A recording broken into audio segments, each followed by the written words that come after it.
Welcome to your first online video, which is exponential growth and decay.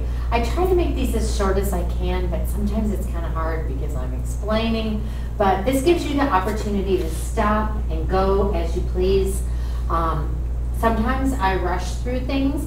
You may stop and write down the problem, stop the video as we go along, write down what you need to, and then listen to learn.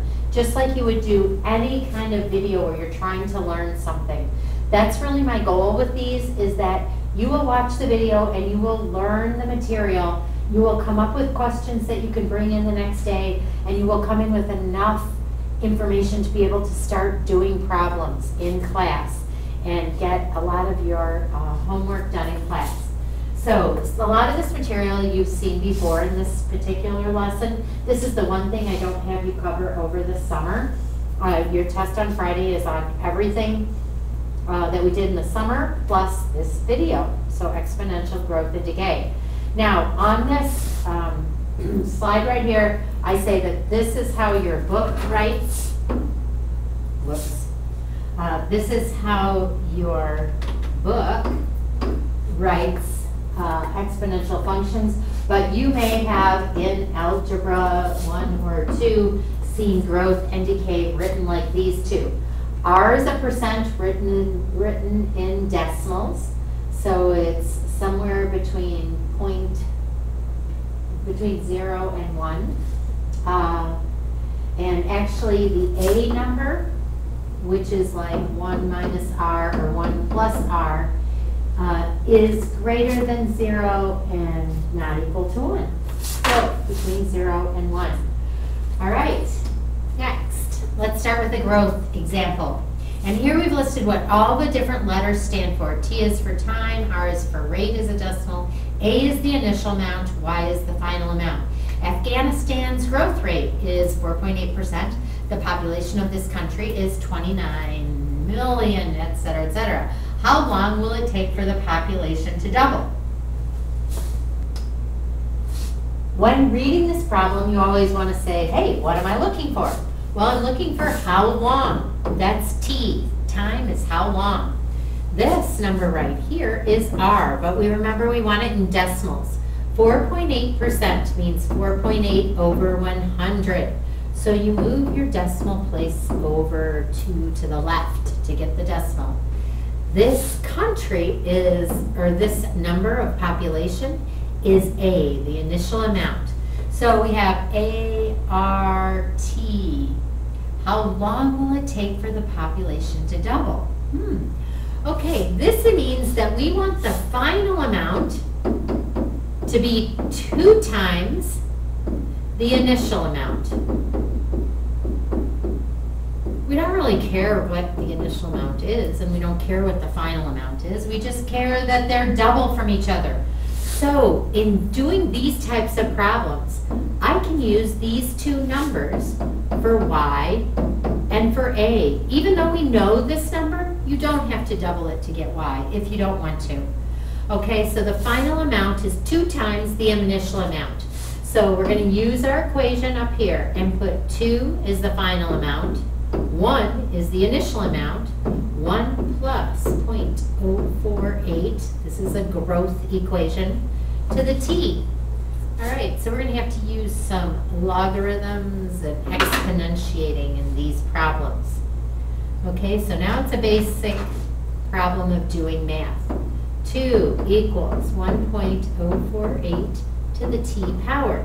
Now you might remember from back in the logarithm days that in order to get the T released, you have to take the log of this base, 1.048, and those two items will cancel each other out.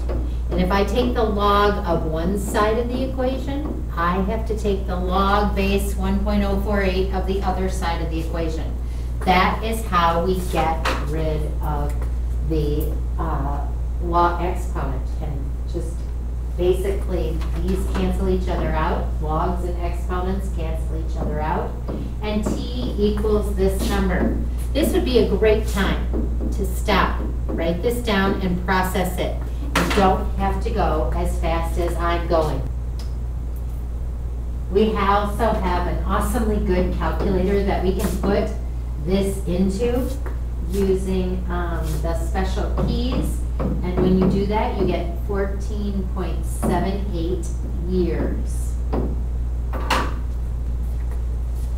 It's been a long summer, but you may remember that you need to use alpha, which is the green key, window 5 to put this expression into your calculator and get 14.78 years. The next problem is doing exponential decay. I've used both the book format of the equation and the equation that we have used with exponential decay, maybe in previous classes. Decay is basically the same as growth, except for the opposite sign, S-I-G-N. Here is an example problem. A car bought for $13,000 depreciates at 12% annually. Depreciate means decay. What is the value after 7 years? All right, so we want to find y, which equals the final value. Okay, that's what we always need to look for first. What are we trying to find? All right, so if what we're looking for y, that means t is 7 years. That means r is equal to 0.12, which is our rate, and a car bought for $1,300. This is our initial amount, a. So when we write this is a nice straightforward little problem. 13,000 is our a number.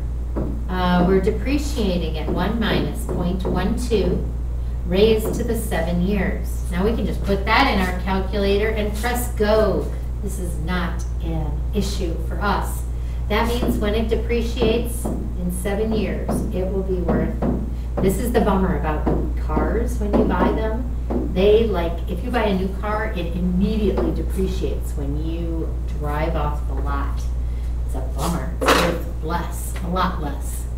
Okay, that's depreciation or decay. This is an example of half-life. Now, in half-life, that means R equals 1/2. And some of you may know this from chemistry. It's possible.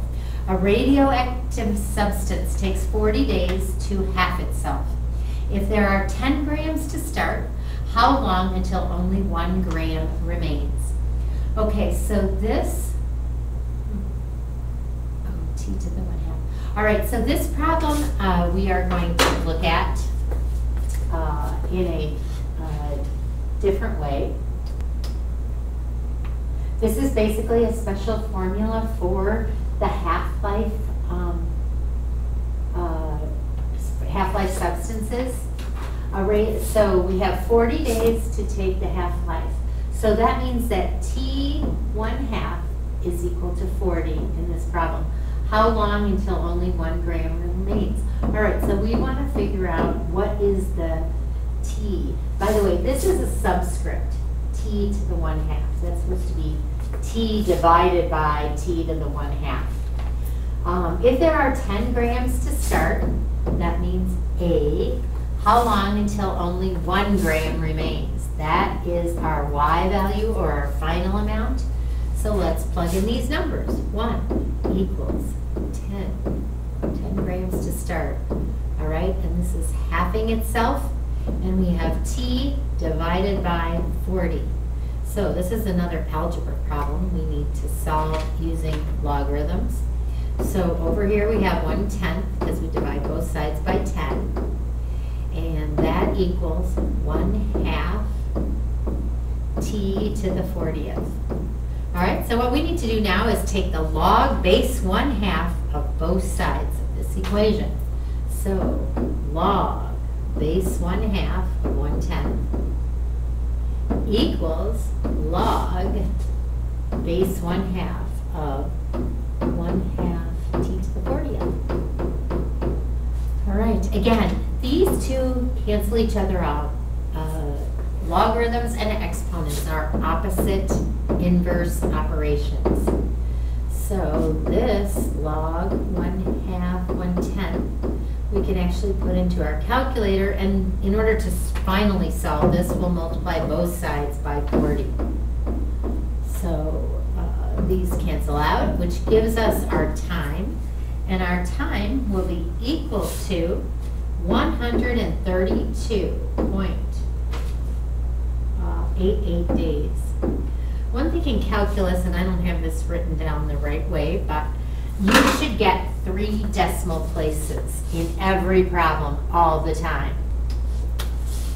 So actually the correct answer would be 877 here. 877. In calculus and on the AP exam, you always do 3 decimal places. Now if you're talking about money, that doesn't make sense to do 3 decimal places. But whenever you're talking about anything else, you do 3 decimal places. It does not matter whether you round or whether you truncate, which means just cut it off. So this number could be rounding or truncating, either one, because it rounds and it truncates to the same. I'm not sure if I spelled truncate wrong. It's close. So 877, and this would be in days. Okay, next problem. Compounding continuously. This is the famous PERT equation.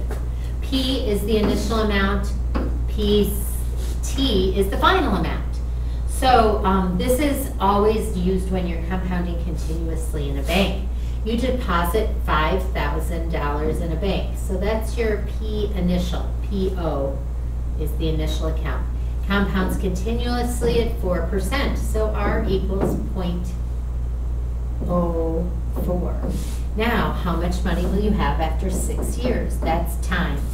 So, PT, or we could put 6 in here, P at 6 years equals the initial amount, 5,000, times E to the rate, which is 0.04, times time, which is 6. And if you put that into your calculator, you get $6,356.25.